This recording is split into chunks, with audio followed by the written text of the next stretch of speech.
অয়ন প্রায় প্রত্যেক দিনই শ্বশুর বাড়িতে এই ধরনের কথা শুনত। ওর এইসব কথা শোনার অভ্যেস হয়ে গেছিল।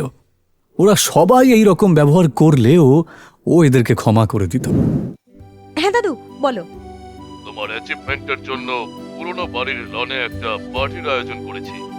তুমি অয়নকে নিয়ে চলে এসো। আচ্ছা দাদু, থ্যাংক ইউ, আমরা চলে আসব।